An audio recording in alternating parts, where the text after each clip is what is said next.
I call to order this work session of the Hillsboro School District Board of Directors at 6 o'clock.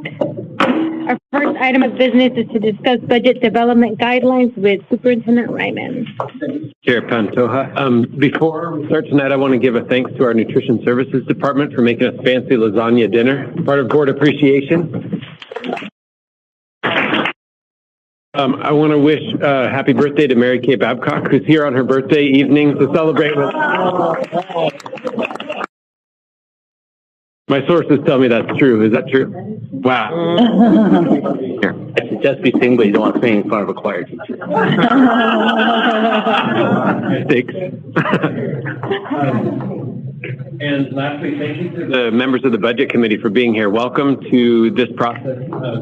Your volunteerism and your care for our kids in our school district is noted and appreciated. Thank you for being here and spending your time with us. Tonight, you're going to hear about our district's financial situation, and despite our responsible stewardship of taxpayer dollars, we again are facing, like many districts in Oregon, a fight between the discrepancy in our revenue and our expenditures. And we'll explain that tonight in some detail, and you'll learn more as we go through the spring about our situation and the factors that are influencing that. To set the stage tonight, I wanted to share a new tool with you. A couple of you have heard about this from me, but this is in front of you is a budget development guidelines draft. And this came from a district in Washington. Scott Harrison actually gave me a copy of something like this, and we've adapted this to our purposes. I think it's valuable. I think it focuses us on the task at hand when it comes, especially to the tough decisions we make with budget reductions. It allows us to confront the challenges in front of us, but also maintain the values that we've established in our strategic plan and the things that make us HSD. I would ask the board tonight to read through this with me and listen to Scott's presentation and ask any questions that you might have. And if this is a document that you think is helpful to you as a board and us as staff, once you think about what we have ahead of us, I'd ask you to consider adopting this when we get back together in February 24th, next time we'd have a meeting like this, and adopt these as our guidelines for our budget process. So I'll read the first section and then see if there's any questions about it or clarifications. I don't want to take away from Scott's time tonight, but I just want to throw this out as a resource that I think might guide us. So the HSD 26-27 budget should direct resources toward the support of the HSD Strategic Plan, State of Oregon Division 22 requirements, Oregon Department of Education Integrated Plan and Accountability System. The accountability system isn't yet fleshed out, but it's coming our way soon. And solvent budget given all known factors. A comprehensive educational program which reflects overall community values and interests and provides a balanced and equitable educational experience for each student. Growth in student learning toward district and state standards and learning outcomes, as well as growth for each of our anybody who's worked deeply in our groups according to our metrics. A program that allows students to achieve grade level early literacy skills as appropriate in students' primary languages and English. Access targeted resources for student and staff safety, special education, language acquisition, and learning acceleration. Access to a career and college pathway prior to graduation, and meet the requirements for an Oregon high school diploma, with an asterisk there that says, note that the amount of available resources and or lack of student interest may require reductions even in areas of priority focus. So even if we establish these as our areas of focus, we may experience situations where we reduce a program or a class somewhere. Questions or clarifications so far? Section 2. In directing district resources toward the accomplishment of the above, the budget development process and documentation will comply with state and federal requirements with special attention to the following: adherence to district policy, avoidance of fiscal jeopardy, and alignment with the Board of Directors' goals too. This would be the Board of Directors assigning myself and staff to accomplish these targets. Maintain an end fund balance of at least 4% of the general fund budget with an aim to increase that balance over time until meeting a target of 8%. Maintain a total general fund balance at a level favorable to bond rating agencies thereby reducing borrowing costs to taxpayers while continuing to provide for annual educational goals. Maintain a reserve for urgent or emergency capital equipment and/or facilities repair, replacement needs, and/or other liabilities, obligations, and expenses while maintaining the end fund at an adequate level. Direct the superintendent to protect and maintain district corporate assets. Direct the superintendent to protect the district's fiscal integrity, public image, and credibility. And then finally, the following timeline development timeline, check. Within that timeline, if budget reductions are anticipated, a proposal will be presented to the board for review by the board. The proposal should reflect the board and district leadership priorities enumerated in Section 1 while prioritizing the areas of greatest need. When we talk about budget development process, we often talk about the monetary and non-monetary goals. Clearly, monetary goals would be to maintain the programs we have to help kids graduate their pathways. Bless you. Non-monetary goals would be to increase public confidence in our organization and maintain our credibility and our service to students. So I'm hoping that those values and targets are document, and I wonder if this would be helpful. Any feedback or questions before we transition to? Go ahead, Robert. Thanks, Travis. So the maintain a total general fund balance to maintain favorable bond rating. Will the 4% of the budget be enough to get the favorable bond ratings, or do you have to be at 8% to get the favorable bond ratings? Whatever that dollar amount equates to. Question. I will defer to Scott to tell you what he's learned. Robert, so I had a meeting with Moody's a few months ago. They would prefer 10%. We should take that with some judgment. They certainly would favor 8% though over 4 for sure. I will also say though that the state has in place there's a stability rating that the state basically backs our bonds at a certain point, which also means that there's sort of a floor at which we can lower on our bond rating. So this is important, but it's not sort of as important it would be if we didn't have that sort of backing of the state at the end of the day to maintain a rating. And I don't want to say in public session because I don't remember if it's AAB, but it's a pretty good rating that the state will step in. That just bolsters school districts that may have other financial challenges. Yeah. And in tangential to that, in 2017, we were at 5% ending fund balance when we went out for the previous bond, and we received considerable bond premium. Okay. So our bonds were attractive to investors. Yeah, I would love to see us get back to 8, but I don't think it'll hurt us that much. Understood. I had a question. So I know that SB 141 changed some of the compliance requirements for reporting, like we heard about the chart of accounts and the EM and stuff like that. Is that what you were referring to in Section 1 about the accountability system, or will we further need to update these goals once those compliance reporting requirements actually take effect in another year? Yeah, when I was drafting this, I was thinking that the accountability system was all that. It was from like the accounting and coding all the way to 3rd grade literacy, 9th grade on track, anything that comes to us from the state. Smart to position ourselves to be able to resource meeting those goals that are going to be handed to us. The number of things that we're going to need to do all districts will, to meet those requirements, it does change the chart of accounts in some significant ways. The intent is to give more transparency and insight to folks like yourselves and others in the community on sort of how money is being spent and so forth. But I do think, to Travis's point, that's kind of the accounting piece. And while that's significant to some of us, I think there's more, than just the accounting that probably he's intending here. Thank you, Katie.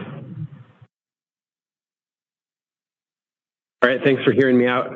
We'll talk about this, and if folks have questions in the next couple of weeks, I'd be happy to talk about this document and just ways to help us project clarity and transparency around this project. So, thank you, Yvette. Thank you. Go ahead, Scott. You guys.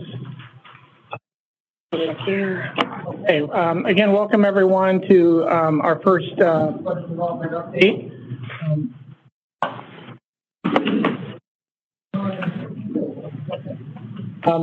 Scott Harrison, the CFO here. Jeff Jones is joining me. He's our Director of Services, and so I really appreciate everyone's, especially all our budget committee folks. We've got some new folks and some veterans. I appreciate you all. Many of them are here in the room, and that's really great because we've got some weighty discussions to have. Okay, I thought we would start with, I'll briefly touch on where we are expected to kind of finish this year, and then the focus here will be the outlook and assumptions for 26 and 27. Jeff is going to take you also through the latest on enrollment projections, which obviously have a significant impact as well to our revenue, and then we'll discuss at the end contingencies and kind of the budget schedule going forward and next steps.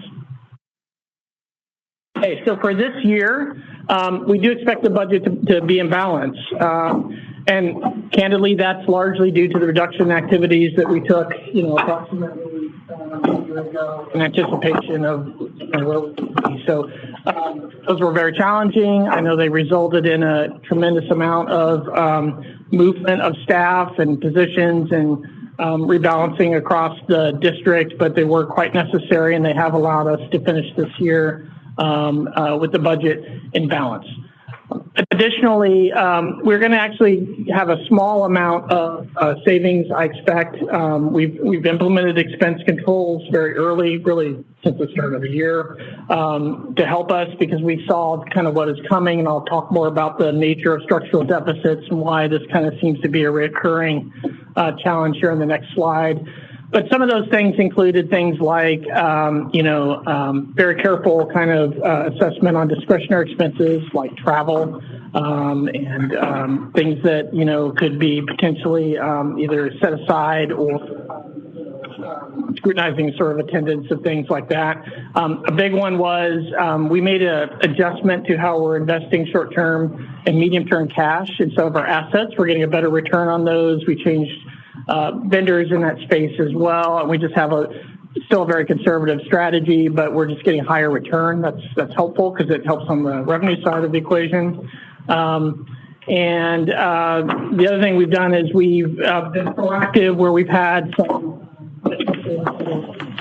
leaving or retirement, really assessing those positions at cabinet and determining if they need to be filled or we could make do or come up with a plan to sort of continue operations without backfilling those positions. So it all helps. It's not going to solve the structural challenge that I'll show you here in a second, but it does blunt it a little bit. And so I just wanted you to know that district staff were staying on top of this and doing what we can to be very thoughtful about utilization of our resources.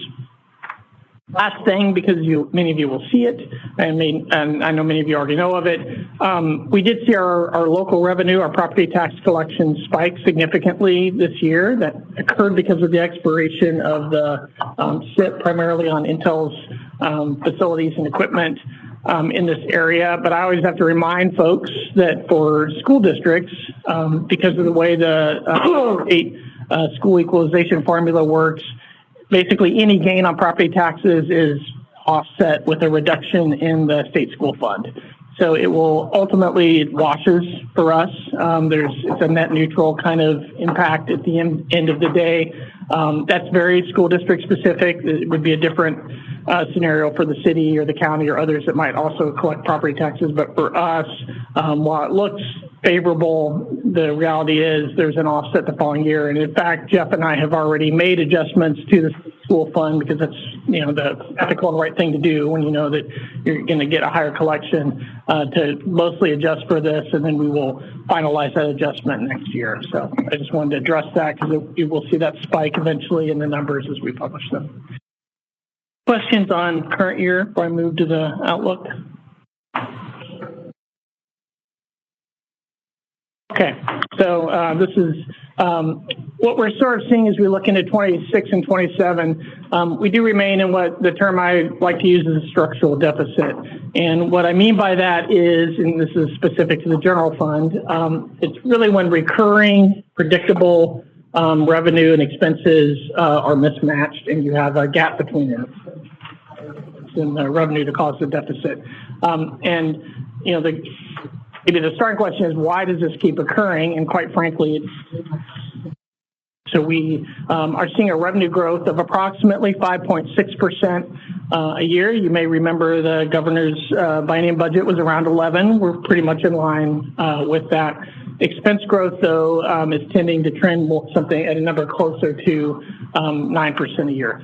I actually think 26-27 will be sort of our third year, frankly, of being in a structural deficit, as I sort of have looked back at the last couple of years. Obviously, last year we did $20 million worth of reductions, so we balanced that deficit. Essentially, we brought the expenditure line down to make it comparable to where the revenue growth rate was, right, for this year. The year before that, we had an internal service fund, some excess dollars from ESSER to basically do the same thing. We didn't have to do staff reductions per se that year, but it was a very similar sort of mechanism. So everything we see in our model says it will be very similar. Again, this is all things being equal. There are things that could change, right? But it's things, if we just continued on the trajectory we're on, this is what we would expect to happen. Within the general fund personnel, of course, we are a people, as most school districts are, center district. Personnel expenses are about 82% or so of our total costs inside of the general fund, and that's, you know, therefore going to be the main driver.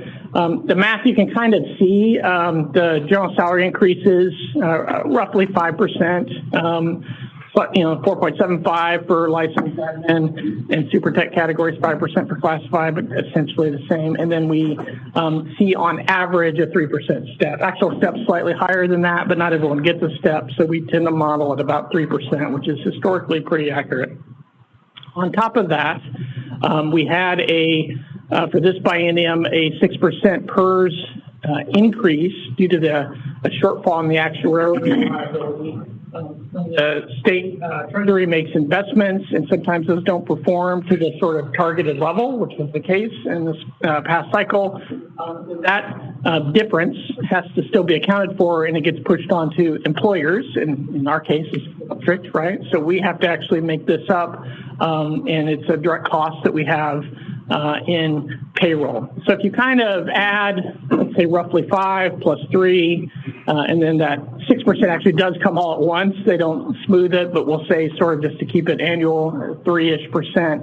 And it's just on salary, not the full benefits. But still, you start to see how we get kind of a 9%-ish range. And obviously, you know, whether it's 8 or 9.5, it's larger than 5.6. And that's what's driving the main cause of structural deficit. It's not all personnel, though. I also want to note that operational expenditures are also increasing, and in some cases at a high rate. Insurance, and this is a pretty recent estimate I got after meeting with our insurance partners. We expect that to be around 14% next year. We're part of the PACE pool. Some of that has been driven by property kind of claims. There's also sexual abuse and misconduct claims that have driven up insurance rates in recent years. Not in Hillsboro, but we're part of the pool, right? So if those things occur in other districts, you know, that cost is borne by all of us that participate. Utilities is also an area where I think I've got in here 6%. It's probably going to be a little higher than that. We are aggressive. Saide's team works a lot on finding rebates and grants, and there are things we can do both within the state and federal to offset some of those costs. But probably just like you at your house might have noticed, you know, utilities and things like that are going up higher than 5.5% probably on your bill, and it's no different. So all of those are contributors to this projected deficit. And the last thing, I'll pause before we get into it, but also, of course, our student enrollment is continued on a long-term trend that we've been seeing the past few years, and Jessica will talk more about that in a second. But beforehand, I said a lot, so I'll pause and see if there are questions from the committee.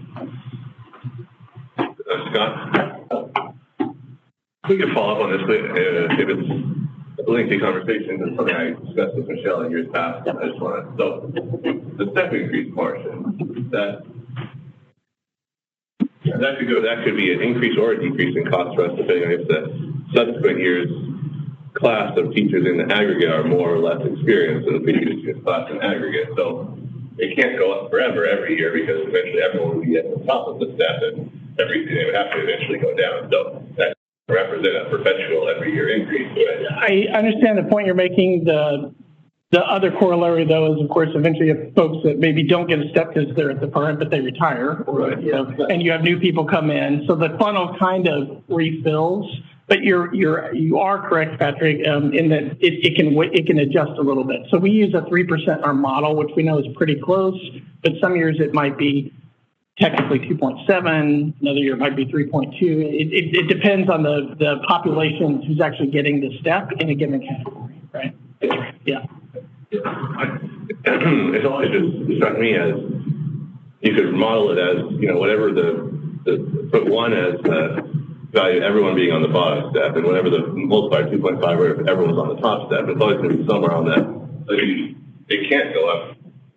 It can't be a positive increase at all every year in perpetuity. So I don't. Sometimes it feels like we represent it as being positive every year in perpetuity. I would be curious to see each year what the actual cost compared to the previous year, the difference purely from step increases over a lengthy period. Sure. Yeah. Comment on that? I think one of the ways that I think about it too is that if we assume that the general salary increase is 4.75 for a licensed staff member, we in our heads when we're budgeting, we also put an average of 3% on top of that.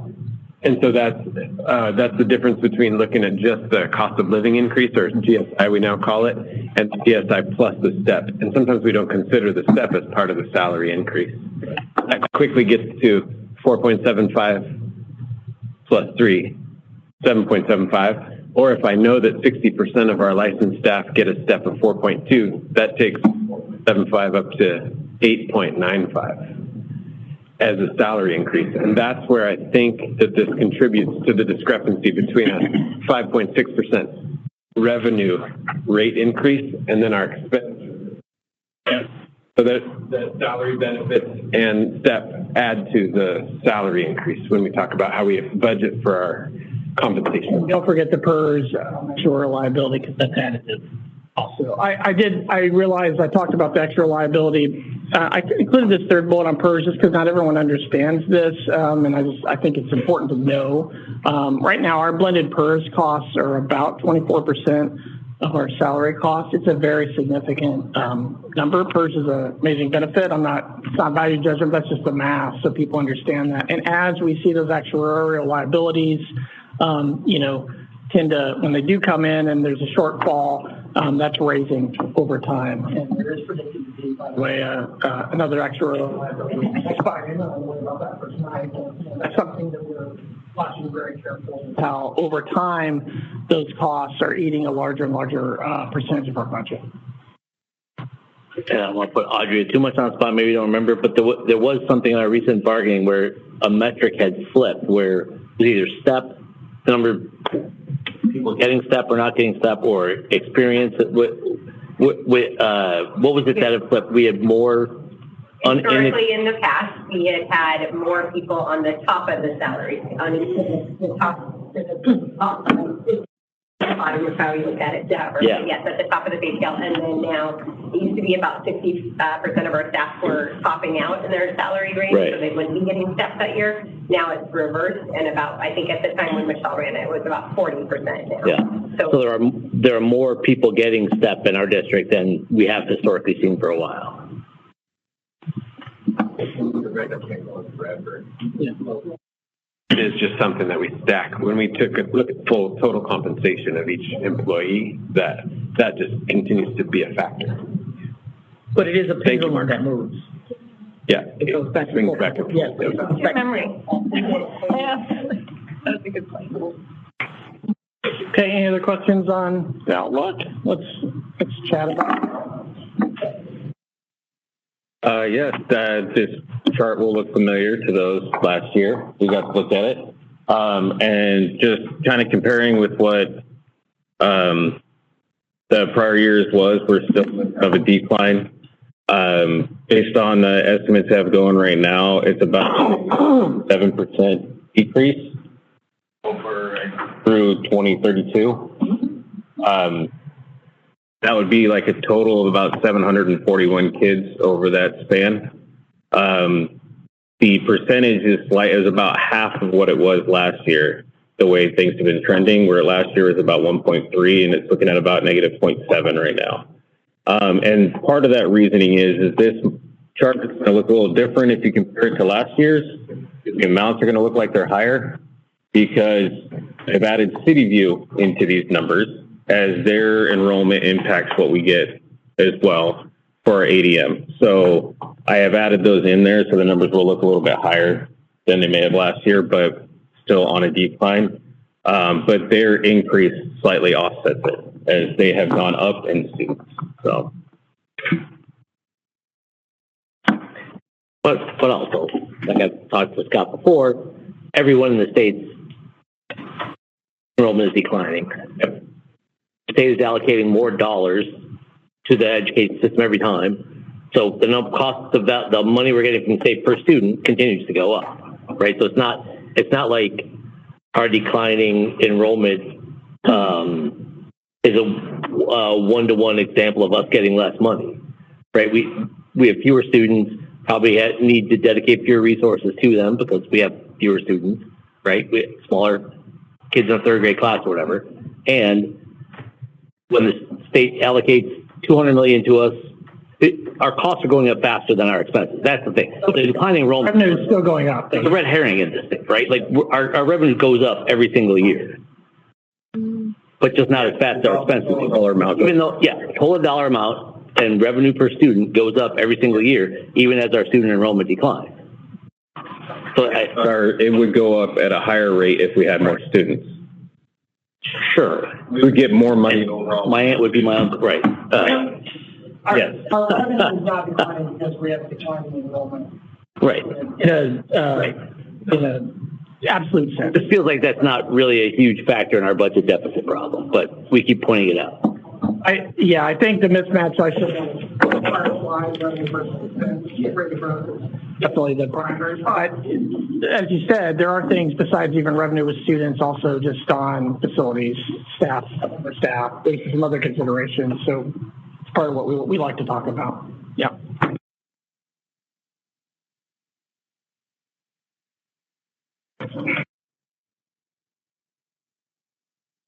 And just like last year's stuff, we're continuing on the trend of decline, but we're monitoring still birth weights and kindergarten entries, any kind of move-ins, and we will adjust staff levels and everything accordingly. It's kind of consistent with what we did last year as well. And then here's our 25-26 weighting.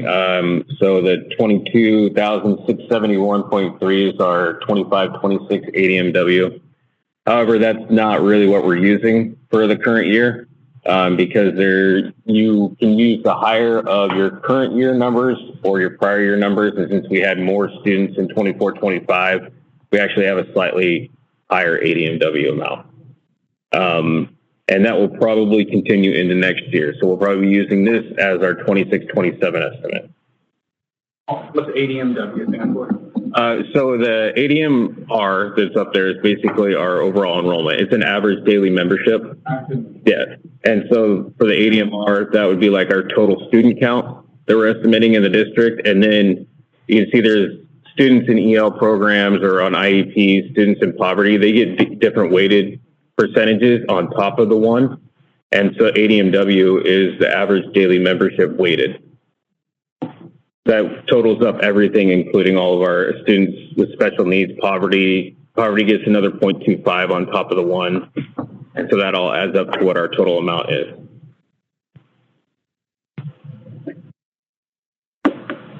Was the legislative bill last session that increased the poverty weighting to 1.5? Got a hearing and everything, but didn't pass.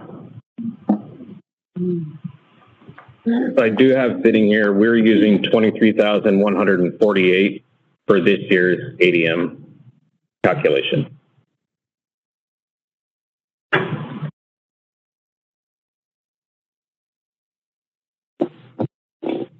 Okay, any other questions on enrollment? Okay, I'll talk a little bit about contingencies. Well, I only have last year to compare to, and I watched the year before, but we came a little earlier because we started working on earlier kind of anticipation of what we saw as the deficit challenge. But because we're a little earlier, that also means the contingencies have a little more potential to sway things. So, in the current year, obviously, we could have unexpected revenue changes. Many of you are aware there's been some discussion. We'll see what comes out of the short session. ODE did some modeling if they would have to do some reductions, what that would look like. So, something like that would be an example of something that, while I'm expecting that if it did occur, then we would have to obviously adjust for that. There could be additional impacts to expenditures, unforeseen costs that become material, things of that nature that we have to address. There could always be grant program changes from the federal government that could impact, either monies we were expecting to receive or monies being held up, et cetera. That has happened from time to time. From a forecast perspective, there's activity happening in the short session, so that could drive a change. If there's further enrollment adjustments, that does have an effect. We'll obviously continue to monitor that. And then, there are offsets. And I think a lot of the modeling and discussion will be looking at offsets, plans that we may need to undertake in order to balance the general fund. Again, all things being equal, if what we're showing right now in our modeling continues to hold. And we'll be discussing this in our upcoming budget committee meetings that we have scheduled. I'll show that in just a second. But these are pretty normal things. It's just we're a little earlier with some of the insights this year. So I want to pay heed. There could be things that change, and we will obviously update all the numbers in the models if that occurs. So, Scott, may I ask a question? Sure. Presuming that you've done some type of modeling for what we are trying desperately to avoid another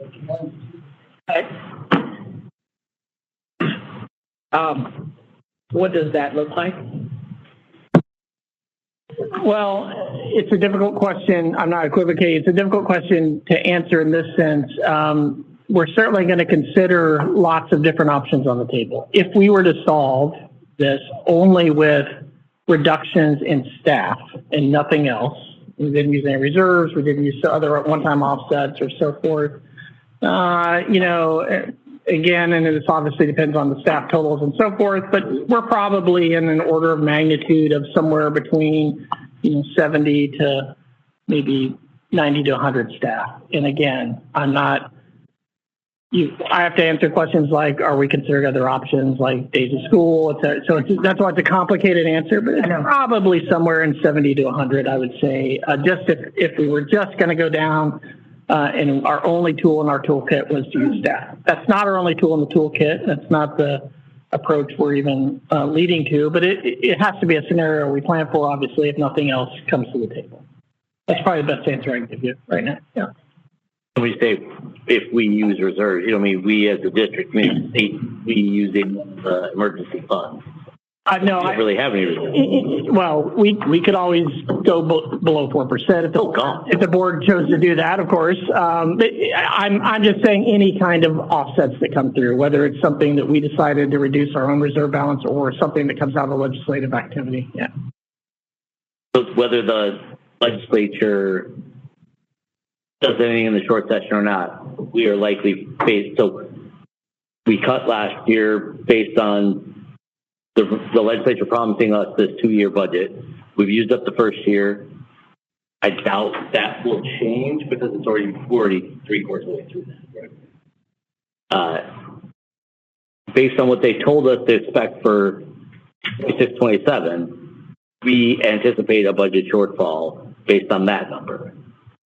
And then what we're looking at with session starting on Monday is if the legislature state revenue picture looks so bleak that they have to consider a mid-biennium adjustment, it gets worse than what we already expected. We did not. I mean, we have scenarios, but in the numbers I've shown you, I've not incorporated a mid-year reduction. That would worsen this number. Right. Again, nothing else changed. It was just that. Yes. Mentioned it in terms of people. It's like 10 million, 15 million, somewhere in that. Not 100 million. We're not, right? So, but we're short 10-ish. That's the right range. Yeah. Without the state making a mid-biennium adjustment. Or us using other one-time offsets, which are, have their own. I realize that. There's other tools on the table, but that's right. I want to answer the board's question. So yeah. I just wanted to say to you that this is a penalty that we pay, I think, when we're so close to what's happening from the legislature side. And I was just in a meeting this weekend, and we did all of this, and I thought, there is a collective holding of breath that is happening now across all of our school districts right now. Any further action beyond what they've already done will absolutely destroy, arguably half of them. And it's so painful. But so that's what you're hearing. So when I thought about the 1% and 2%, that's what you're hearing from us, because we get stuck in the line of always being with the bad news, right? Because you just don't know what to do, and you simply can't trust that we're tracking it as best as we can, but we just don't know what's going to happen. And I know you all work very hard on this with your advocacy. I do say that, like, this will keep feeling like deja vu until we solve the fundamental structural deficit. I say that as a relatively new school district CFO. The math is very obvious to me that we will keep having a version of these discussions until we find a way to move out of that space, and I think other districts will as well. That's unfortunately the challenge of that situation. Yeah. Well, there's a little bit of concern in Arcadia right now on this issue because of a lot of media reports this week about Portland Public, and they're planning to cut 180. Their preliminary plan to cut 180 in classrooms. 300 overall, but 180 in classroom and other office. Yeah. I mean, it could be wrong, but so I think that people are going to be watching what we share publicly, so we want to be aware of that, given that that's in the news right now a lot. But I think it's ambitious for this short session, but we've seen our legislators take up weightier issues over and over in this short session, which we can debate the merits of that. But the Appropriations Committee has a committee bill coming forward to work on the structural. The legislature has heard from an outside expert that to not change your funding model in 30 years is unusual for a state. And so there is a committee bill going forward this short session to address some of the structural changes in that. But I think it's a little ambitious, and I don't know where it's going to go. And just contextually speaking, education is not the only thing that's going to take a hit. That's the other part that I think that, because we're in education, we think it's just us. It is absolutely not. Absolutely not. And so it just makes you wonder how we're going to survive. I know we're going to survive. I just don't see it right now. And it's so painful to watch us falling off of this cliff. And we've been in this position, deja vu, whatever you want to call it, for a while. And somehow our staff is amazing and found ways to do more with less. But I think we're at a point where we are going to hit the spot where our staff knows what's best for children and we can't afford to do it, which is very disappointing.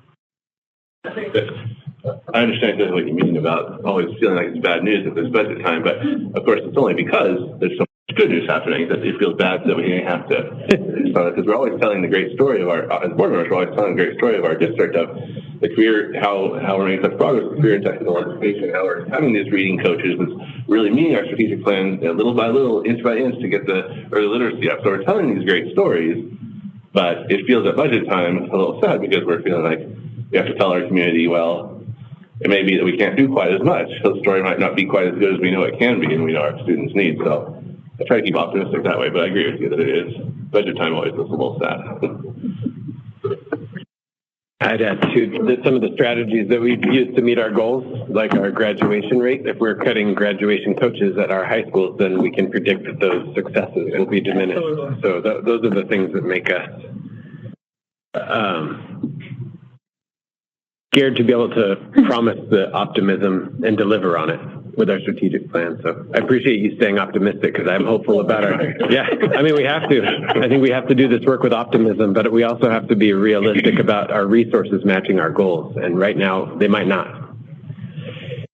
Just one more comment too, for advocacy's sake. I was just learning about the Education Stability Fund.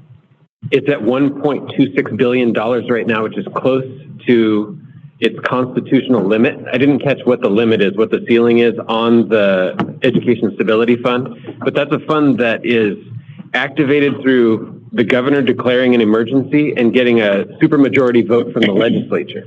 And so for that to be activated, which it has been 9 times before, would take just those 2 things. We don't have to meet any kind of economic thresholds for the state. And so that money is also replenished a lot when it's. So one of the arguments that I'm hearing right now is, why would, in this rainy day, why would the legislature balk at activating that? And there's not a great reason that I've heard that they shouldn't. And so to back what Scott's saying, we could hear horrible news from ODE having proposed a 2.5 and a 5% cut scenario coming down to us, but this would be a great time for our legislature and governor to act to loosen those funds for our Education Stability Fund. So those are just some facts I learned this week that I thought were worth sharing as you're talking to your local elected officials about maybe this is the time. Last time they did it was in 2020. As we were going into COVID, they released $400 million from that fund, which is now replenished through lottery funds, and that was a wise use of money. People look back and say, "Debate me on that." That seems to have been the Education Stability Fund at the time that it was activated. And then just to set a sort of a look ahead for our calendar, about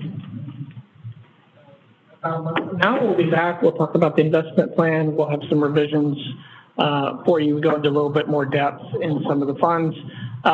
We have a budget committee meeting then is scheduled for the end of April. And this is the budget committee here, of course, and if you decide you need additional meetings, we have a couple calendared, but we will, Jeff and I will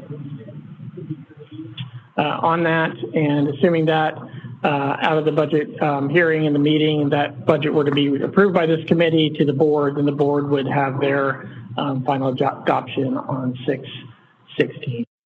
And implementation, of course, is July 1st. That's easy to say. There's a lot of work to be done, I recognize, between now and then. I just want to reiterate that, of course, Jeff and I are available anytime to any of you. We're here to support you if you have questions or need insights or analytics that my team or we can provide. We'll do that.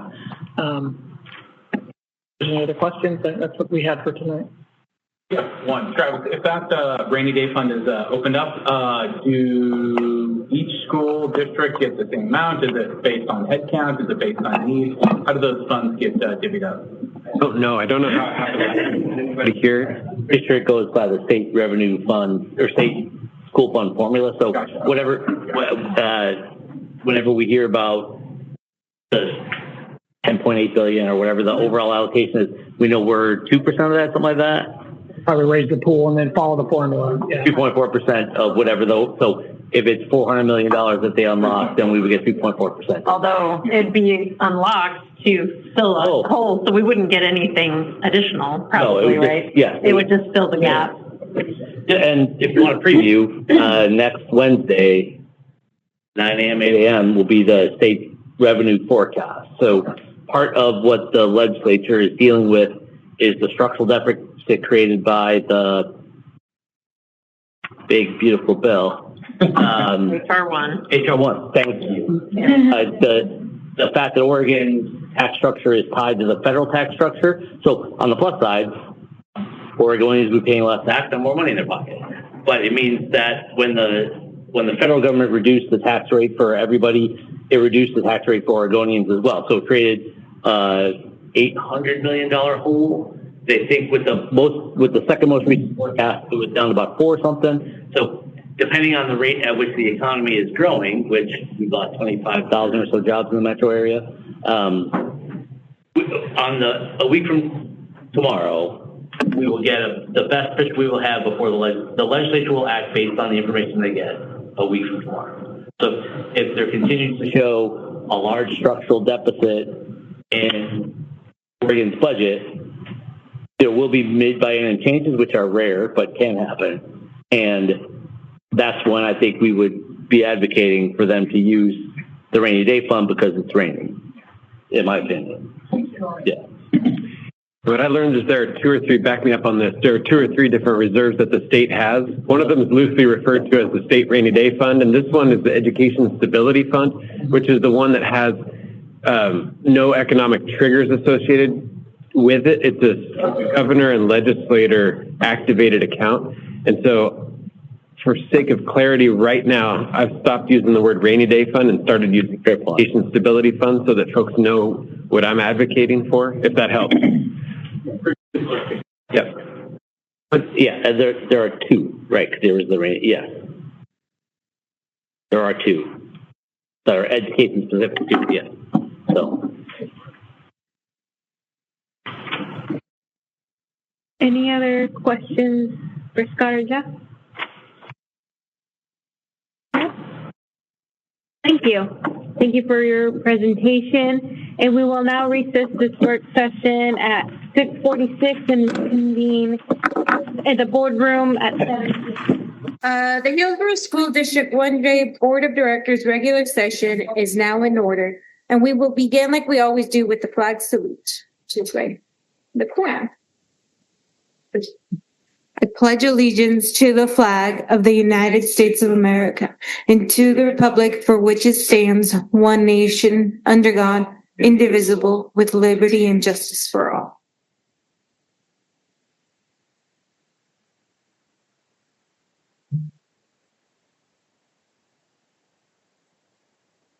Next, I will be reading the Hillsboro School District Land of Acknowledgement.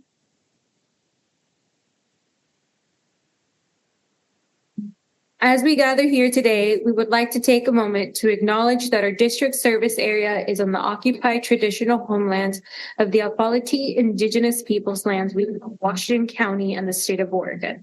We honor the Indigenous people whose traditional and ancestral homelands we stand on the Tualatin, Kalapuya, Clackamas, Tumwater, Molalla, Bands of the Chinook, and many other Indigenous nations of the Columbia River. In remembering these communities, we honor their legacy, their lives, and their ancestors. We also recognize the urban Indigenous Native First Peoples community living in the metro area, which includes over 400 tribal nations. The Hillsboro School District is committed to the recognition and education regarding tribal and local history and working with our local tribes in partnership. Our next agenda item is proclamations.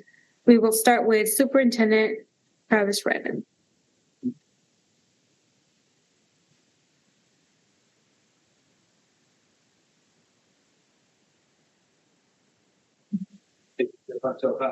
Proclamation of school board recognition. The Hillsboro School District Board of Directors establishes clear standards for student. The Hillsboro School District Board of Directors ensure that students' assessments are tied to established standards. The Hillsboro School District Board of Directors are accountable to the community for operating schools that support student achievement. The Hillsboro School District Board of Directors align the school district resources to ensure that students meet standards and are prepared for life after graduation. The Hillsboro School District Board of Directors build collaborative relationships based on trust, teamwork, and shared accountability. The Hillsboro School District Board of Directors are committed to continuous education, training on issues related to student achievement. The Hillsboro School District does hereby declare appreciation to the Board of Directors to proclaim the month of January 2026 to be School Board Recognition Month. I urge all community members to join me in recognizing the dedication and hard work of local school board members in preparing today's students for performance. Thank Thank you.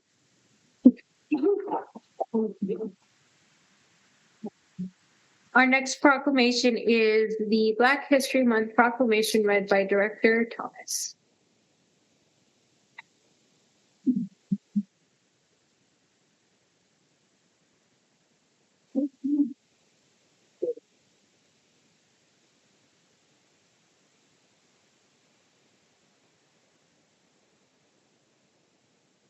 This is a proclamation for Black History Month, and I admit to you that I'm struggling to even read this.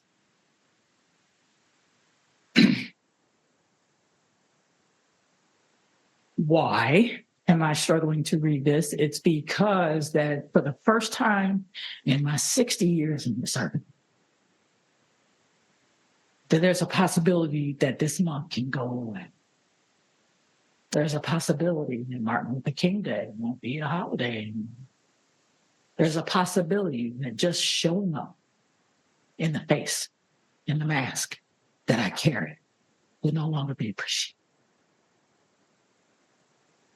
So I struggle sometimes when I say the Pledge of Allegiance, because it makes me wonder, who were they thinking of, and were they including me and people who look like me? Having said that, the Hillsboro School District honors and acknowledges the central role of Black Americans in U.S. history. I hope we do. We celebrate the life, the stories, achievements, and triumphs by those who identify as Black, African, and African American, and reflect on how their contributions have in the past and continue to positively impact our everyday lives in the present. The Hillsboro School District is committed to diversity, equity, and inclusion, and rejects the long history of institutional racism towards Black Americans. I could probably stop right there and drop the mic and just walk away. The Hillsboro School District pledges to stand against bigotry, intolerance, and hate, and follow the lead set by generations of Black Americans who have courageously led us in the pursuit of equality. And right now, all kinds of people are leading that pursuit, laying down their lives.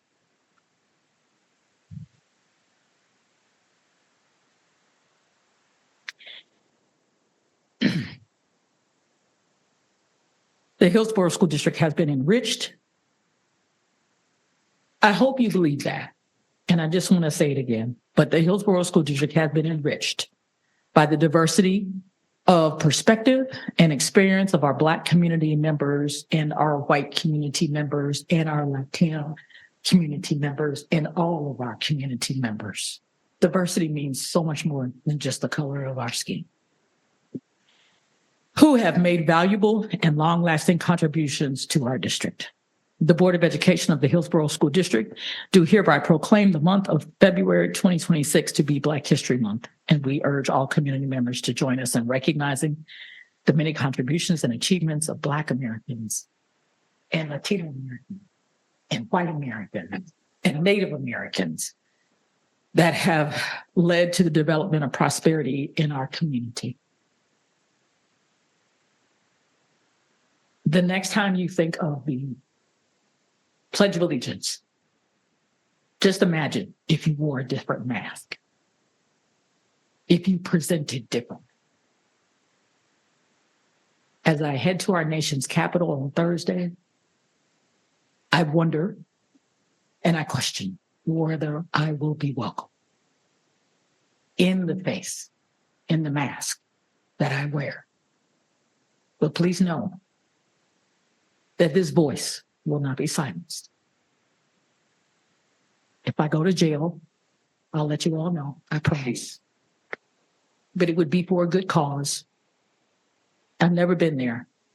But at this point, I think I'm willing to go. I really am. So thank you for allowing me to read this. But I'm glad you didn't ask me because I would have declined. Thanks.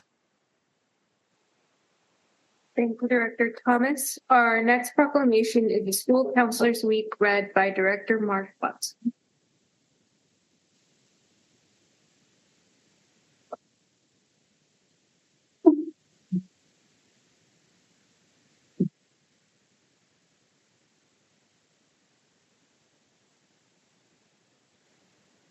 The Hillsboro School District appreciates that school counselors are actively committed to helping students explore their abilities, strengths, interests, and talents as these traits relate to career awareness and development. The Hillsboro School District knows that school counselors help parents focus on ways to further the educational, personal, and social growth of their children. The Hillsboro School District values school counselors' work with teachers and other educators to help students explore their potential and set realistic goals for themselves. The Hillsboro School District applauds that school counselors seek to identify and utilize community resources that can enhance and complement comprehensive school counseling programs and help students become productive members of society. The Hillsboro School District recognizes that comprehensive school counseling programs are an integral part of the educational process that enables all students to achieve success in school. The Board of Directors of the Hillsboro School District do hereby extend our gratitude to the counselors of the Hillsboro School District and proclaim the week of February 2nd through the 6th, 2026 as National School Counseling Week. We urge all community members to join us in recognizing the dedication and hard work of school counselors in preparing today's students for tomorrow's world. Thank you, Director Watson. Our next agenda item is the approval of the agenda. Would anyone like to make a motion? I move to approve the agenda as printed. Ryan, second. It has been moved by Director Watson and seconded by Director Ryan to approve the agenda as printed. Is there any discussion? Motion carries. Our next agenda item is to approve the consent agenda. Would anyone like to make a motion regarding the consent agenda? I move the Board of Directors approve the consent agenda as printed. I second. It has been moved by Director McGuire and seconded by Director Harding Mercado to approve the consent agenda as printed. Is there any discussion? Motion carries. Our next agenda is audience time. Do we have anyone? Thank you.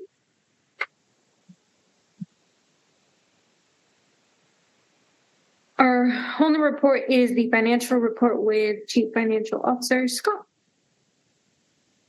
Can you hear me there? There we go. Thank you, Chair. I know you've heard a lot from me tonight, so I will be brief, although I'm happy to take any questions that the board has. I try to, as you probably noted, occasionally just highlight different things that I think are noteworthy. The one I wanted to mention tonight, I don't think I brought up before, but in light of our ongoing challenging budgetary circumstances and so on, we are always looking at ways to just do our work better and be more efficient. And one of those areas has been in looking at our records retention process, making sure that we are digitizing and following guidelines. This is a joint effort. Many of my colleagues have folks that support us on these in tech and operations and HR, but just an example is we recently completed an inventory that we discovered of, almost 800 boxes full of records. Most of those will be either digitized or destroyed, removing them from storage in a facility. And these may seem like small things, but they actually add up over time. And of course, we implemented a process where we didn't keep feeding that going forward. So we're constantly looking at things like that. I try to highlight some of those things for you in the financial report. And I just wanted to mention that once to bring it to the board's attention. Happy to take any questions or comments, though, that you have on the financial report. Any questions for Scott? No, thank you. Our next agenda item is the new high school course AP seminar. Would anyone like to make a motion? I move that the Board of Directors approve the proposed course AP seminar. Second. It has been moved by Director Harding Mercado, seconded by Director Kim, that the Board of Directors approve the proposed course AP seminar. Is there any further discussion? No? Rose, can you call the roll, please?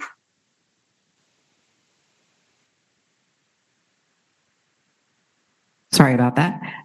Patrick McGuire. Aye. Katie Ryan. Aye. Nancy Thomas. Aye. Jessica Hardin Mercado. Aye. Mark Watson. Aye.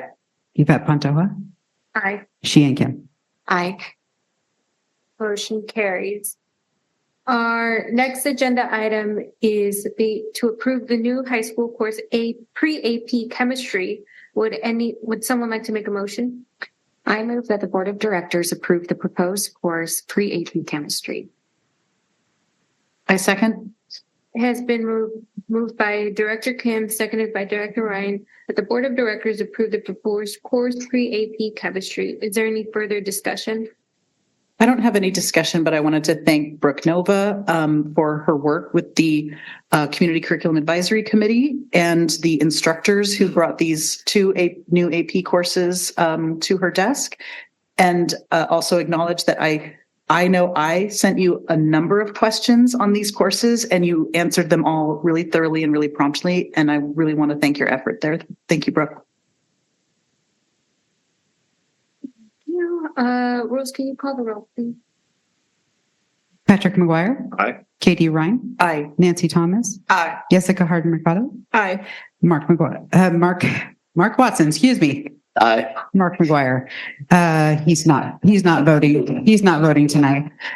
Sheehan Kim. Aye. Yvette Pantoja. Motion carries. Our next agenda item is to accept annual comprehensive financial report for 2024-2025. Would anyone like to make a motion? I move that the Board of Directors accept the annual comprehensive financial report for 2024-2025. I second. It has been moved by Director Harding Mercado, seconded by Director Ryan, that the Board of Directors accept the annual comprehensive financial report for 2024-2025. Is there any further discussion? Yes, Scott. I didn't get to sit in on the audit committee meeting, but from the reading through it, it's correct that the only correction was the double entry of the PERS, right? There's no other corrections or notes. That's right. We had no findings. That was the one. And by the way, we clarified for the other folks in the meeting that no actual double payment occurred. It was but we did have a double entry in the accounting, which we corrected once the auditors found. But that's right. Director. I want to make sure I understood. Thank you. And thank you for the good job to our whole finance team. You're really above the average for school districts. Also, yes, thank you to the financial team. It's great that our audit reports generally always come back really clean, exemplary for the rest of the state. And thank you to Katie and Jessica for serving on the committee and letting me join you this afternoon for the report. Thank you. Rose, can you call the roll, please? Patrick McGuire. Aye. Katie Ryan. Aye. Nancy Thomas. Aye. Jessica Harden Mercado. Aye. Mark Watson. Aye. Sheehan Kim. Aye. Yvette Pantoja. Motion carries. The next agenda item is real property purchase on sale agreement and final approval. Would someone like to make a motion? I move that the Board of Directors approve the purchase and sale agreement as negotiated. I second. It has been moved by Director Watson and seconded by Director Ryan that the Board of Directors approve the purchase and sale agreement as negotiated. Is there any further discussion? Rose, can you call the roll, please? Patrick McGuire. Aye. Katie Ryan. Aye. Nancy Thomas. Aye. Jessica Harden Mercado. Aye. Mark Watson. Aye. Sheehan Kim. Aye. Yvette Pantoja. Motion carries. Our next agenda item is to approve the Student Investment Act agreement. Would anyone like to make a motion? Oh, just kidding. Rewind. Lauren. We're going to do a little presentation, but I appreciate you. We need this for the meeting minutes.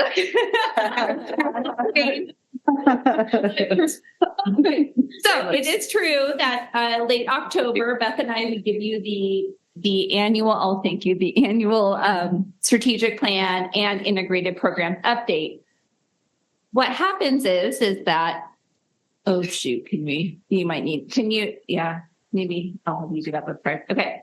So what happens is that in November, we get our SIA grant agreement release. This happens on the biennium. So this will cover 2 years unless there's any amendments or adjustments, then we'll bring that forth. So tonight we're going to review over those 2 years, according to the ORS. We're going to share the funding amount. You'll have seen this before because I've shared it. So we're going to go over that again. We're going to share with you the outlined SIA plan and the investments that we're making for this 25-27 year. And then we'll move to any comment or questions and then a board motion. So with that, next. Oh, it's okay. I know that it could be quicker sometimes. Okay. As we know, our integrated programs plan is in alignment with our strategic plan. The integrated programs has an umbrella of grants. Our SIA grant is the largest grant investment under that umbrella program. But again, we look at each of our strategic plan goals and how that align to the grant program and the allowables under those programs. Next. So tonight we're going to be focused on that SIA funding, and the 4 categories of spending for SIA are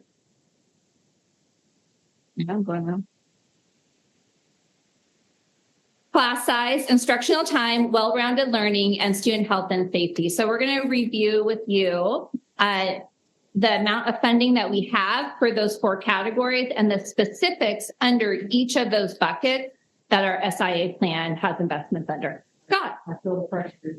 Okay. Actual allocation for integrated programs, $26,230,874.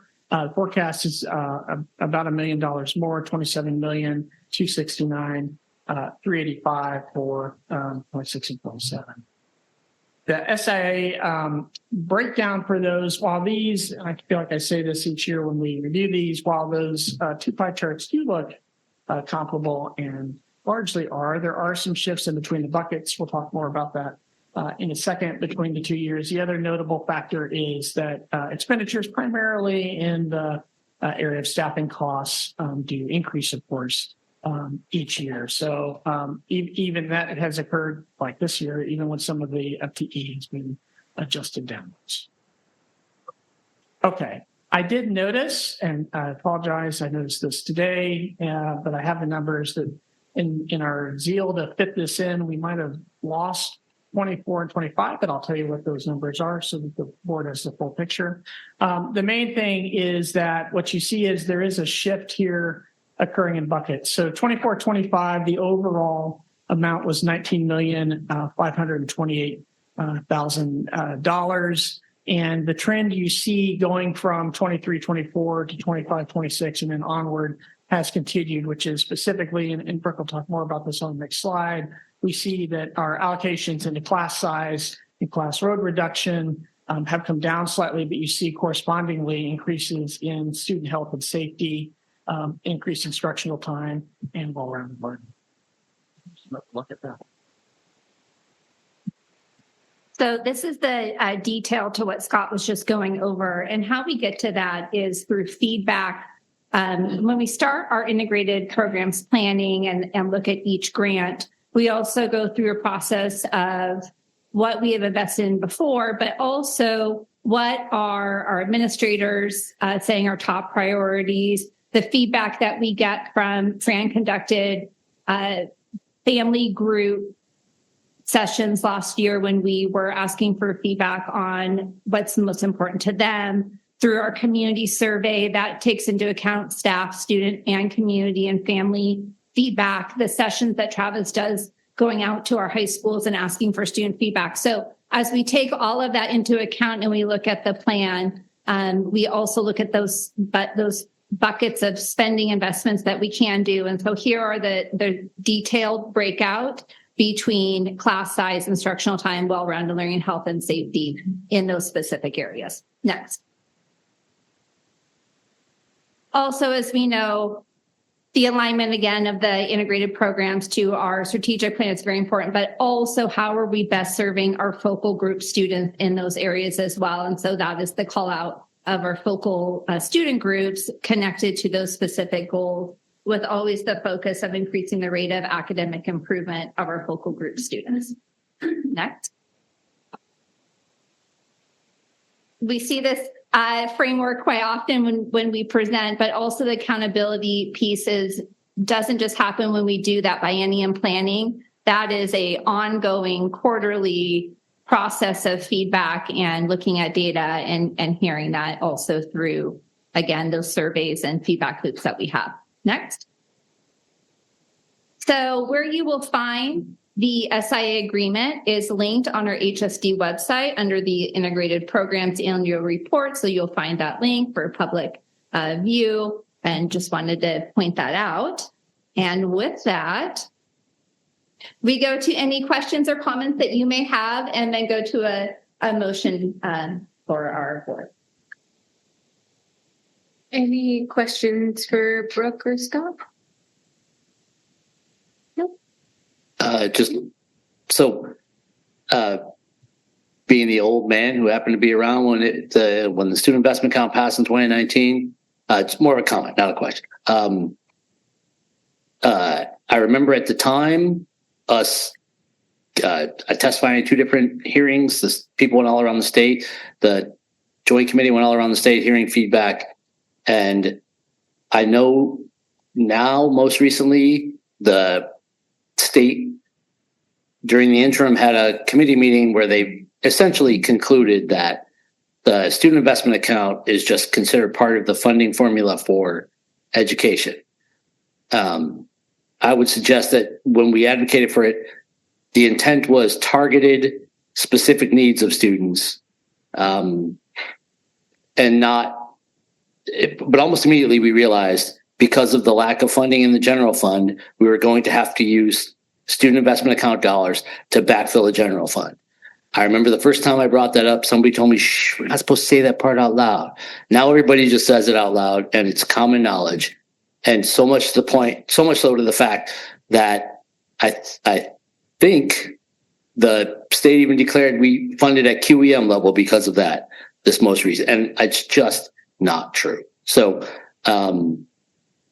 I've asked our state, I've asked the people that represent us here in Hillsboro, is it now the position of the state that the SIA is literally just intended to backfill gaps in the general fund?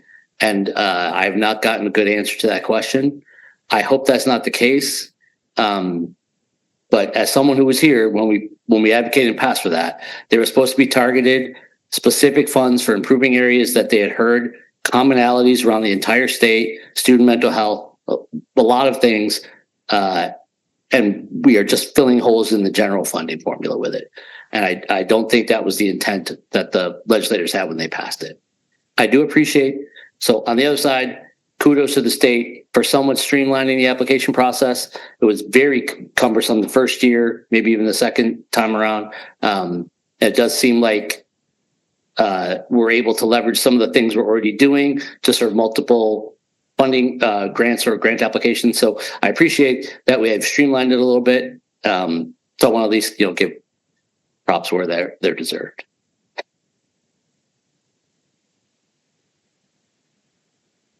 Thank you, Director Watson. I just want to make a quick comment about the part on progress about the two-way family communication and partnership, and just give a shout out to Francesca and her team, and also the family engagement team, because I have personally seen how just so many of our families have been more engaged and involved, and just all of like those cultural events and those intentional spaces that have been made so that our families feel like they have a space for voice and connection. So I just want to give a shout out to you and to our family engagement team and to your team for that progress noted. Thank you, Director Harding-Mercado. Any other questions or comments? Thank you, Brooke and Scott. Now, our next agenda item is to approve the Student Investment Act agreement. Would anyone like to make a motion? I move that the Board of Directors approve the Student Investment Act grant agreement. A second. It has been moved by Director Ryan, seconded by Director Harding-Mercado, that the Board of Directors approve the Student Investment Act grant agreement. Is there any further discussion? No. Rose, can you call the roll, please? Patrick McGuire. Aye. Katie Ryan. Aye. Nancy Thomas. Aye. Jessica Hardin-Mercado. Aye. Mark Watson. Aye. Sheehan Kim. Aye. Yvette Pantoja. Aye. Thank you. Motion carries. Our next agenda item is the first reading of policies. Travis, is there anything else you'd like to add? Okay.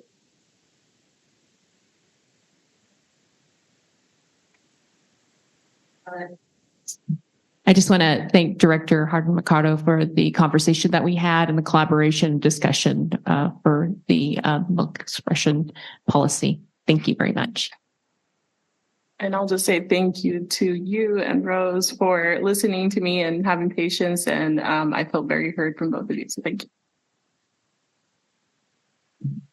Thank you. And that brings us to HCU HEA report.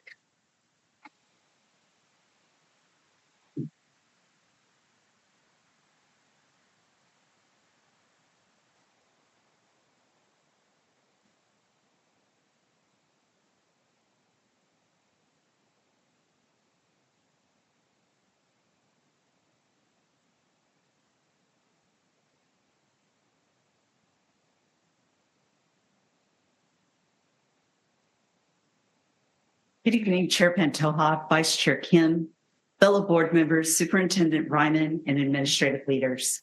My name is Mary Kay Babcock. My pronouns are she, her, and I'm a proud music educator going on 28 years.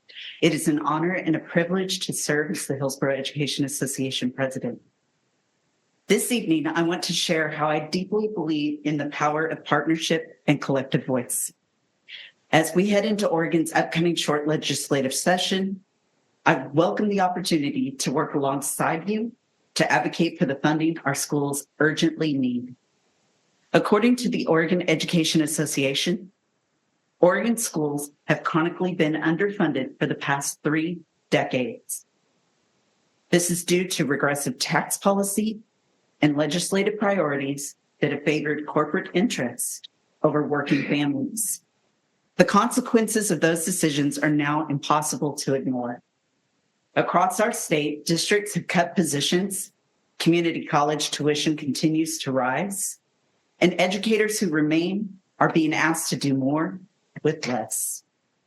Threats of additional layoffs and school closures hang over communities, while workload and pressure on staff continue to intensify.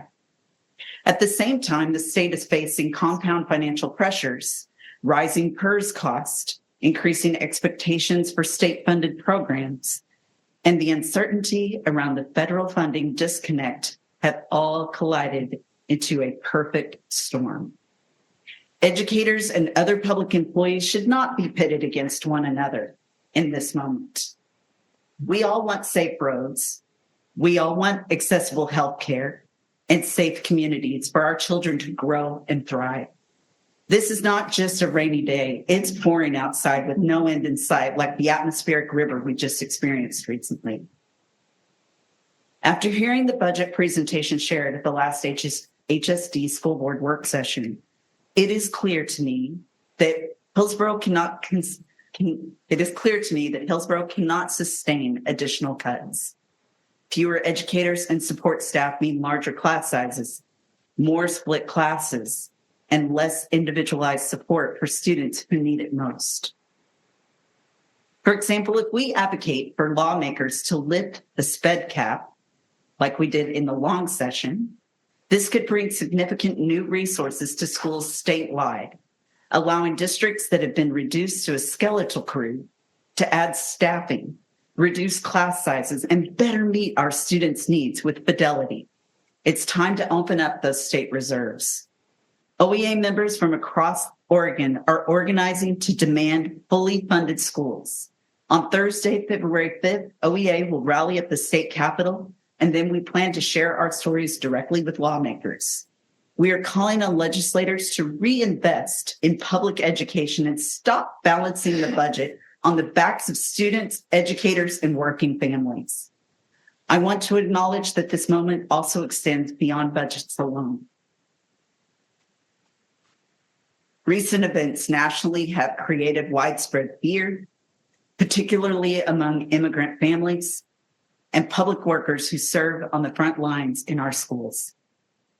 As our OEA president, Enrique Ferreira, has stated, when fear and intimidation show up in our communities, unions respond with solidarity, resolve, and care. Our schools must remain places of learning, belonging, and safety for every student, regardless of immigration status. This is not about politics. This is about principles, human dignity, and civil rights. For that reason, I ask you to carefully consider adopting the policy language that HEA shared with you in December. This would help provide guidance with clear protocols to protect our immigrant students and families and ensure staff know how to respond with care and consistency. I recognize these are heavy topics, and yet they are inseparable from our shared responsibility to support our educators, our students, and the Hillsboro community. Staying focused, united, and proactive is how we can move forward together. Lastly, thank you for your service, your dedication to Hillsboro schools, and for your willingness to engage in critical conversations such as these. Please enjoy your Strong Union coffee mugs, coffee cards, and your sweet treats as small token of our gratitude and appreciation.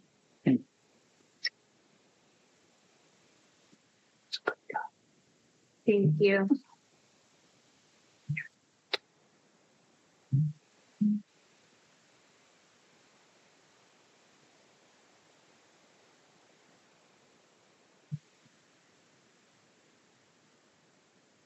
Chair Pantoa, Superintendent Ryman, members of the Board of Directors, student representatives to the board, administrative staff, those of you online. My name is David Eggleston, President of Hillsboro Classified United, the union representing our classified staff. I have three parts to my sharing this evening. I want to first give a great word of appreciation to our Political Action Committee with HCU, chaired by our e-board member, Political Action Officer Alicia Infante. Our Political Action Committee is how classified professionals collectively influence elections by endorsing candidates who will fight for our schools, our students, and working conditions. The PAC, the PAC, is even now gearing up to interview potential candidates. Even now, it's just January, for public office, seeking to endorse persons who will be allies in the effort together to be powerful influencers across the state of Oregon politically and in the arena of public opinion. Next Thursday, February 5th, AFT Oregon and allies from across the state, including OEA and HEA, are gathering at the Capitol next Thursday, February 5th, and then the two to demand fully funded schools, safe learning environments, and respect for the work we do every day. This is part of our work, is working alongside HSD, alongside HEA, alongside the Oregon School Boards Association to make a difference in Salem, to make a difference for our kids, as well as for all of our staff, licensed, admin, super techs, and classified. That's part one. Part two is we are just so grateful to partner with HSD's Equity Access Engagement Department. Thank you, Francesca, Jennifer Williams, Stephanie Moreno. They have been working with us, and we've already presented one professional development for classified staff, and currently have three more scheduled coming up tomorrow, and then at the Classified Summit on Friday, and then again on February 3rd. The professional development is called Protecting Our Students, Resources for Safe Schools. And we want our staff to be prepared to support students and their families in the face of fear, in the face of the realities that are confronting all of us, but with varying impacts upon us, depending on the mask that we might be wearing. Right? Thank you, Director Thomas. So we're grateful to be able to provide that to classified staff over the next few weeks. And lastly, third part is there's an impact that I think is a little bit hidden. And one of our executive board members brought this to my attention very clearly the other day, Kara Hartzell. Thank you, Kara. Now you're wondering, what is David about to say? I didn't give her a heads up about this. But she raised an impact that I had not clearly considered myself. And that is when we talk about increasing class sizes and being asked to do more with less, that's kind of at the macro level. But at the more micro level, in terms of direct personal impacts for our classified staff, what happens is we have employees who are super dedicated to kids and want to provide not just a current service level of support, but an exceptional, extraordinary level of support to our students. But when we are understaffed, and this is not pointing any fingers at HSD, but when we are understaffed, when we're facing realities, whether we're cooking in the kitchen or providing educational support in the classroom, or we're doing behind the scenes work in technology services or custodial or facilities and maintenance, admin support, when we have full-time positions, when we reduce FTE, it's part of the reality is, and that gets spread across the remaining folks who are already working full-time or working their full hours. And then we have burnout. And then we have heartache because people care and our staff care.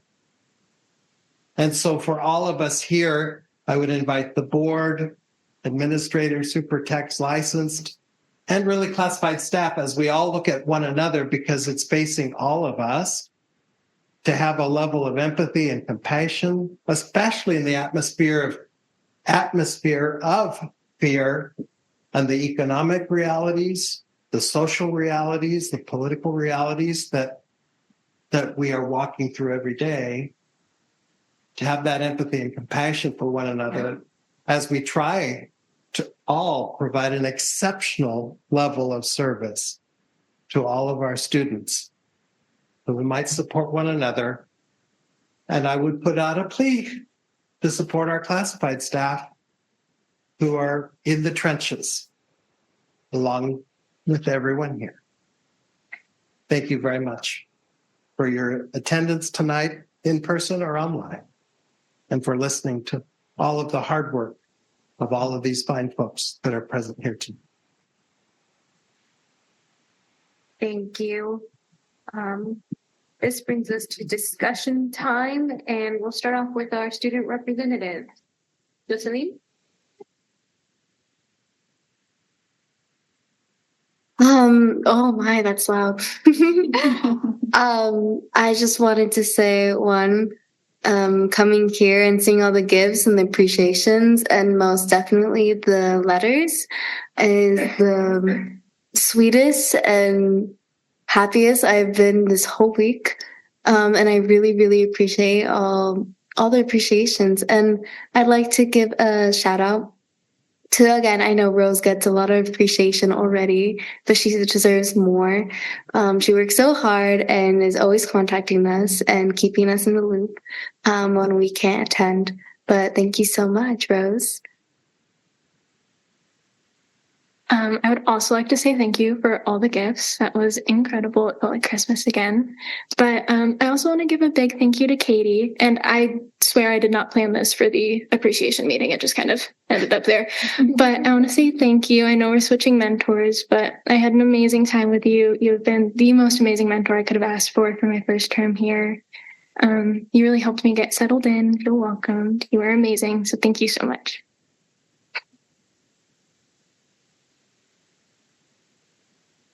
All right. I want to thank you guys all for the incredible gifts. I cannot be more proud to be part of HSD. To see all the hard work of our differing schools, from elementary to middle schools to high school, it's incredible. It's really impactful to see it all come together here today and to see all the appreciation of staff and children all around our school district. It really shows the impact that we are having. With that, I want to thank the entire board for all of their dedication and hard work.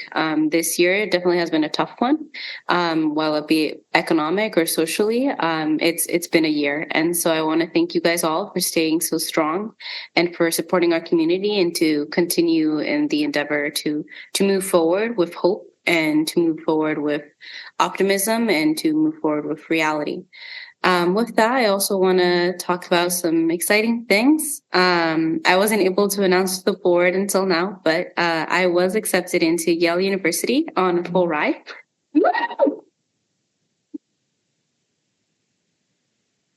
And it really is like a dream come true. I never really imagined to be given such an incredible opportunity. I hadn't even planned to apply if it wasn't for the incredible educators that were that helped me along the way and motivated me and instilled in me the confidence that I could make it if I applied. And I want to thank the board for making that possible. Just because you guys are supporting HSD. And yeah, thank you so much. There's also an event this Friday. If any board members are available, there is going to be a college and career fair at Hidden Creek Community Center from 10 a.m. to 3 p.m. So feel free to check in at any point in time and hit me an email if you want to learn more. It is being made by the Hillsboro Youth Advisory Council. So it's another way to show your dedication to our Hillsboro youth. Overall, thank you so much. This has been a great session. Just thank you. Thank you. Superintendent Ryan. Thank you. I want to start by congratulating Scott and Jeff in our business office for their completion of the ACFR and the accolades they got. I think it's rare, or maybe the first time, that there have been no findings or corrections on that report. So congratulations to you and your team. And thank you to directors Ryan and Hardin Mercado for participating in the audit committee. And thanks again to the budget committee folks who showed up tonight. And there's a lot of eyes on our budget, and we're proud of the stewardship of our resources. So thanks for your leadership, Scott. Classified Summit is Friday. We invest in our classified staff and have a day-long summit. No students on Friday and Monday, so we have time to learn and engage in professional learning together in our school district. We've got the Oregon Association of Latino Administrators Conference coming up the Friday after and Saturday. OWALA is a group. We have a lot of Hillsboro representation in OWALA, and we're going to be hosting at the event center and at Glencoe High School. We have Black History Night coming up on February 5th. It's Francesca and her squad and a bunch of students and parents leading us in a celebration at South Meadows. And a comment on our effort to be an inclusive school district. As we work to create more inclusive spaces and affinity spaces and family celebrations and engagement, we also see an uptick in harassment and negative comments online. And I, as a superintendent, just want to reaffirm our stance as a school district that stands by our family groups, our curriculum leaders, and our community partnerships, in that we are a safe place for all kids and all families to be in our school buildings. And we're going to continue to create those spaces. I just want to acknowledge that leaders, elected officials, board members, district leaders, teachers, families, students, for speaking up, always take risk for public criticism. And we see that culturally on the upswing. I just want to defend what we do as the right thing to do and thank everybody who's involved in that. I do want to celebrate the board also with Board Appreciation Month. Thank you for your volunteerism. You do this for no compensation except for the wonderful gifts tonight. And I know you do it because you care about kids in our schools. And honestly, you provide multiple perspectives about what we do, and you critique and offer opinions about how to improve our school system. And you do it with big hearts. So thank you for your work and for your commitment and dedication. Hillsboro Schools Foundation is going to have their annual gala on February 21st. It's beach themed. Please let Beth know if you want a ticket.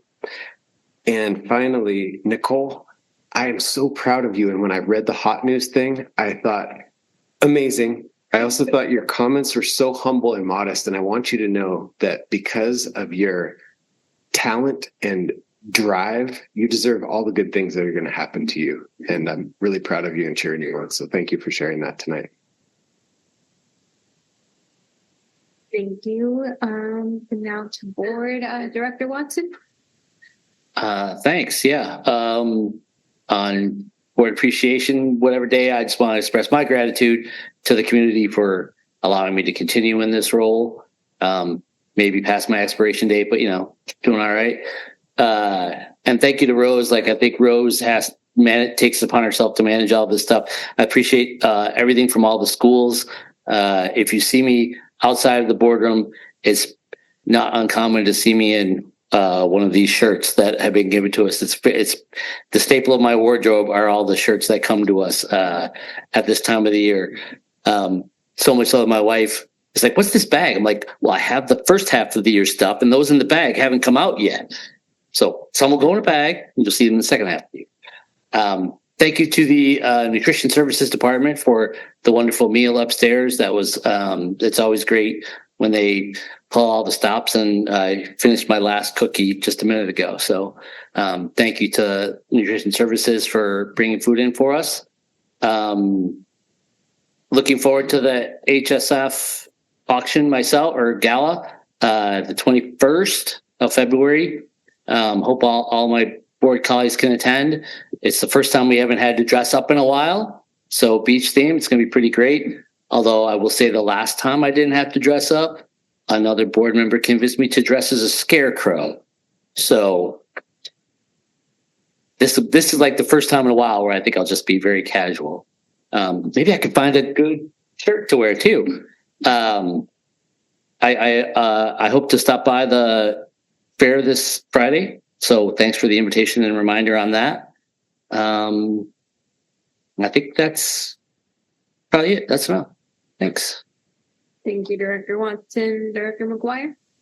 Well, I'd first like to take the opportunity again to say how much I value my board colleagues and what a joy it is to serve with all of you. So often when I'm talking to new folks or work colleagues, other folks, about the fact that I volunteer, they wonder, based on national news stories, if it's very contentious and difficult. And I just have such a pleasure to say, no, we have such a high-functioning board that cares about each other and is kind to each other and shares their just different perspectives in a constructive way. And we have a district leadership and staff that do the same. And so it is an opportunity for me to recognize that that's not everyone's experience who volunteers on boards. And I'm so thankful that it is mine. I also mentioned briefly that we know that there continue to be concerning and disturbing reports in the national news that all of our families and students are seeing and dealing with. And from my perspective, it's important to acknowledge those fears and concerns, but also to never stop focusing on the good and the positive that's happening also. I remember reading the diary of Anne Frank in school myself, and her saying that in spite of everything, I still believe people are really good at heart. And obviously that was one of the most destructive episodes in human history, and nothing compares to that. But still, it is a nice reminder for me when I think of that even when there are very concerning, troubling things in the news, that I still trust in the goodness of people's hearts, and I still want to lift up the wonderful, good things that people here in our community of Hillsboro are doing. So it's a joy to live in Hillsboro, and we're looking forward to a good year ahead supporting each other. Thank you. Thank you, Director McGuire. Director Harding-McCall. I just want to say thank you to Nutrition Services for dinner today, and thank you so much for the swag. I love swag so much, you guys. I think it's my love language, actually.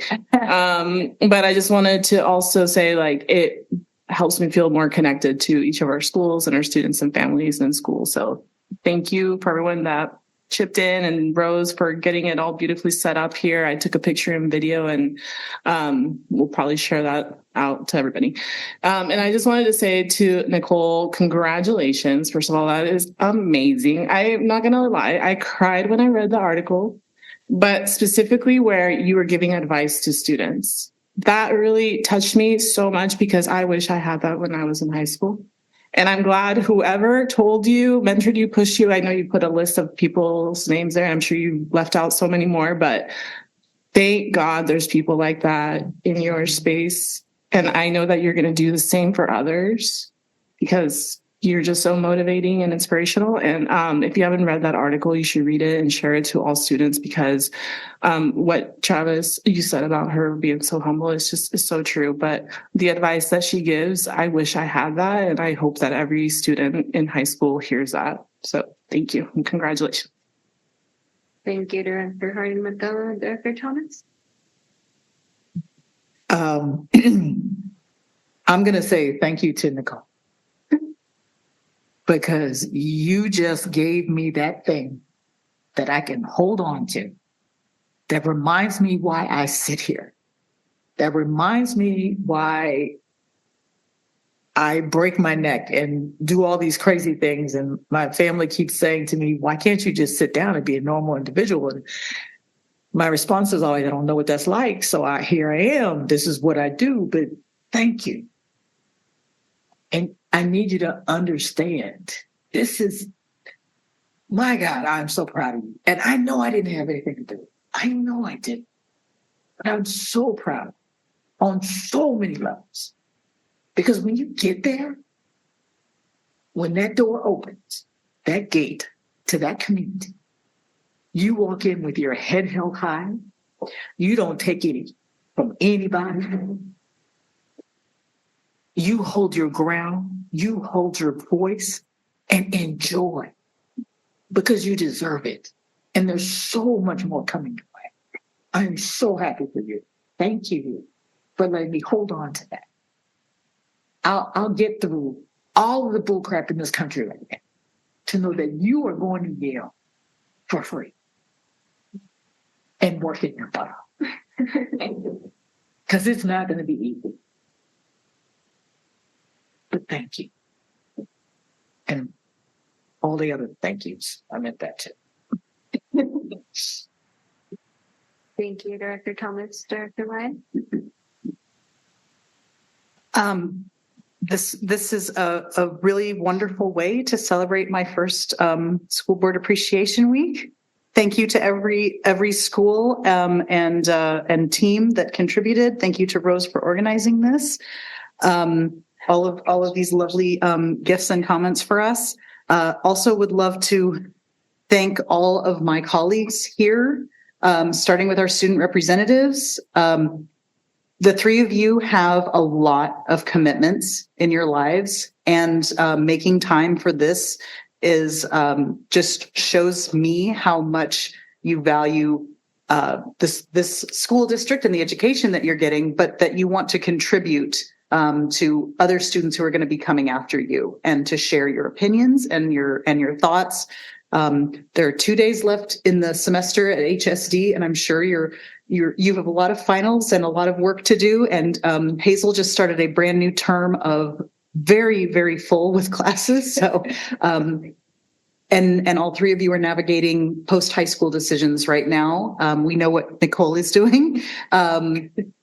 But I just want to thank all of you again for your time and your service. I had a wonderful time being Hazel's mentor for semester 1, and I'm looking forward to getting to know Jocelyn better in semester 2. To all of my colleagues up here, thank you for all of your mentorship and friendship and collaboration, because it's been wonderful getting to know all of you better and serving with you this year.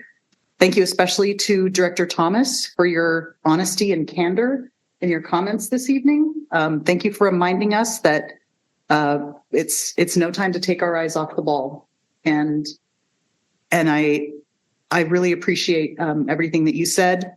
And to everyone here who already acknowledged the work that Francesca's team does in terms of ensuring and what all of our administrative team does in ensuring that HSD is the inclusive place that we want it to be. I'm very much looking forward to some of your events for next week, being the LGBTQ+ family engagement night and the Black Villages celebration. I know that team especially has been working really, really hard on that event. So I'm very excited to be attending that. Thank you also to Beth and your team for all of the work that you've done in the bond open house preparation. Transparency and accountability to our community is a hallmark of public service. So thank you for letting us share that with the community. I had the opportunity to attend the first open house last week, and there's one virtual one tomorrow night in case anyone is interested in learning from home about what the bond proposals are going to be coming up later this year. And I think that's it for me, but thank you again to all of you. Thank you, Director Ryan. Director Kim? I feel like the board presents get fancier every year, so thank you.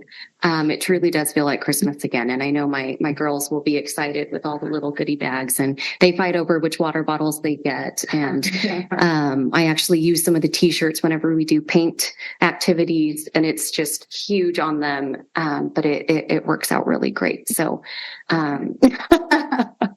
it's multi-use. I wanted to appreciate my board colleagues for showing up every other Tuesday evening, and even the engagement that happens at schools and community events. Regardless of what happens in our day jobs, regardless of what's happening at home, the fact that we choose to show up in the best interest of our students in our district, I am truly so proud to serve with each and every single one of you that is sitting in the seat. So thank you. I also want to extend huge appreciation to Travis and the cabinet. You truly are the heart and soul of our district. I appreciate the way you equipped us with the right information. I know there have been times when, I overhear in different community gatherings or at church settings or wherever it may be, conversations around school districts and which ones, we live right in between Hillsboro and Beaverton School District, and as folks are having conversation, I'm surrounded by a lot of young families that have young children with kids, thinking about where they're wanting to send their kids to school and if they want to move districts and whatnot. And there's sometimes some misinformation out there around schools, and I think it's just a lack of understanding of, just kind of what happens in district level decision making, or what certain policies mean, or what programs are available out there, or what happens with the budget cycle and curriculum and just whatever it may be. And it's funny because whenever I overhear certain conversations happening, my ear kind of peeks open.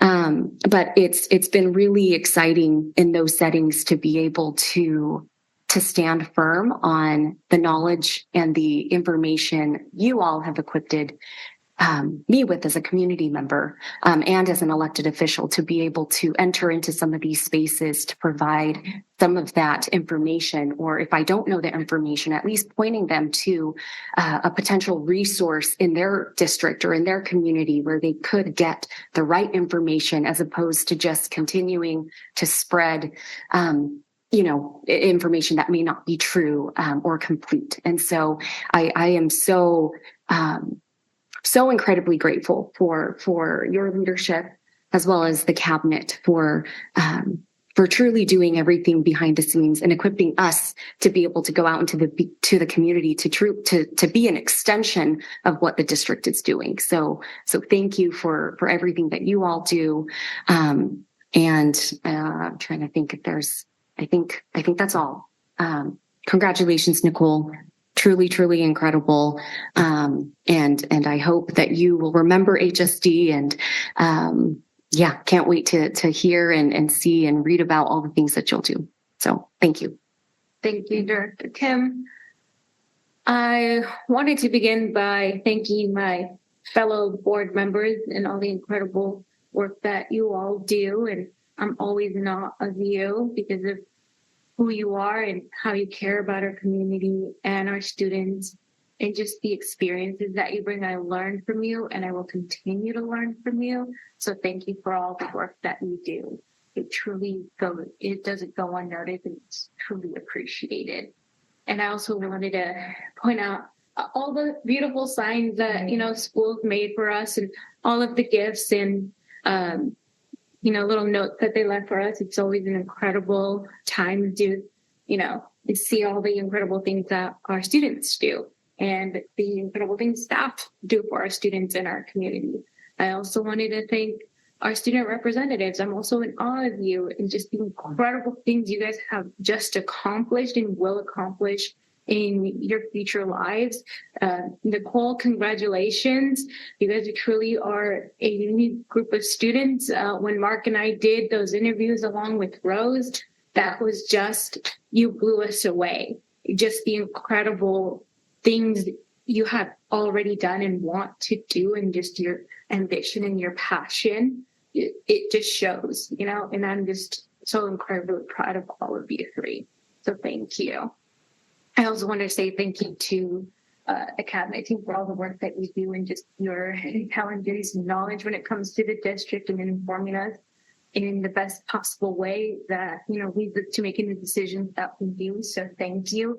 I also wanted to say thank you to the nutrition services for the food that they gave us.